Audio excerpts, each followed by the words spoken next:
The Yaqui people, they also call themselves the Yome. They live in communities in northwest Mexico in the state of Sonora. They also live in communities in Arizona, particularly around Tucson and Phoenix. I've worked with the communities in Mexico primarily, and one of the things about the Yaqui people that designates them a little slightly different than most indigenous people in Latin America is that they're one of the only federally recognized native people in Mexico. When I began working with the Yaqui people, it became clear really quickly that I needed to understand some pretty basic things about their history and their worldview. I had to learn both the language that they use and the rituals that they perform that connect them to the world around them.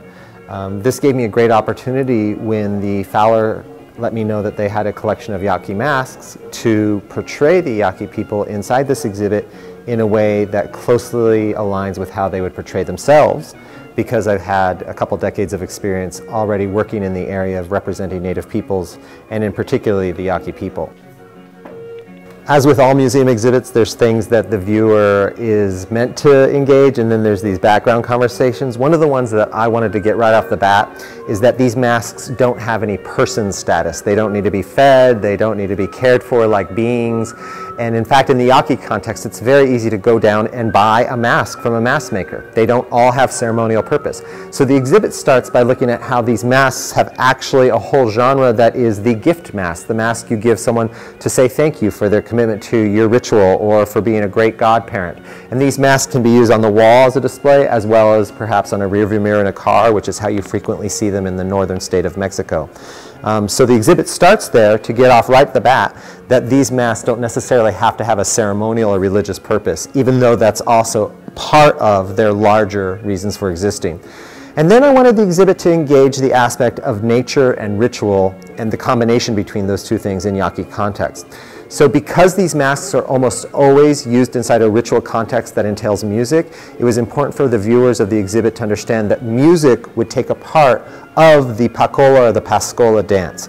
And all of these musical instruments, the cocoon rattles that were actually the homes of little baby butterflies, the deer skin, which used to be the skin of an actual deer, you need living animals inside a fruitful, nourishing environment in order to maintain Yaqui culture.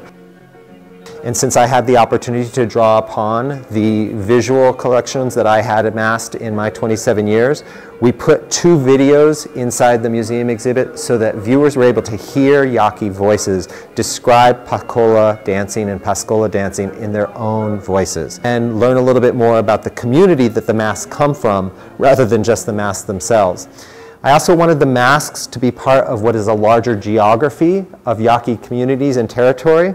So we have here on the opposing wall from the entrance a collection of fieldwork photos taken over 23 years. And each one of these photos shows us something specific about the geography that the masks come from, the land that Yaqui people call home.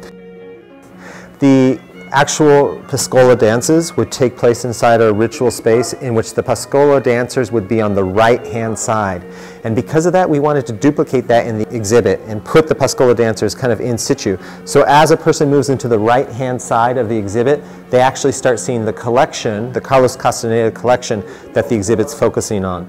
The Fowler has in their collection a selection of masks. We've taken some of them. They even have more here from the Yaqui context that we're not putting inside this exhibit.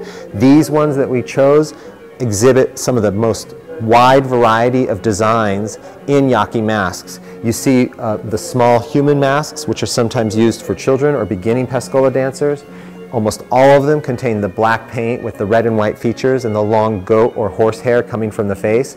And there's 2 primary designations. Those are the human face masks and the masks of those beings or animals that they consider close to humans but different than humans, which is why you have a goat mask here, you have a monkey mask to the right, and on the far wall here, one of the most perfect exhibits of a contemporary Yaqui mask is a coyote who has mirror inlay into the face, which shows some of the ways that newer, younger mask makers are playing with the traditional pascola form, but utilizing new items that they can bring into the work.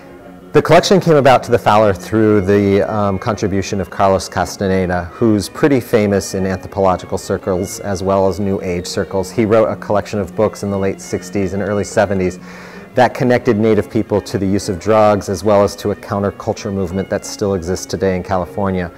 What's exciting about this opportunity to curate this exhibit is that Carlos Castaneda received his PhD from the Department of Anthropology in UCLA based on research that many people came later to doubt and question whether he had actually worked with any Yaquis.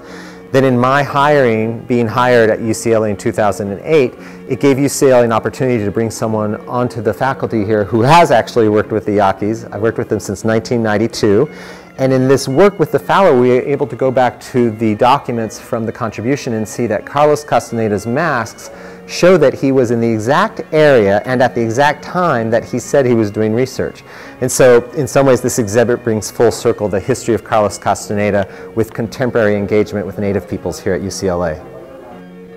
The Yaqui mask collection of Carlos Castaneda to the Fowler Museum gives UCLA and the Fowler an opportunity to show what a world-class museum the Fowler continues to be, but also how important indigenous arts are to its collection and to the art world in general.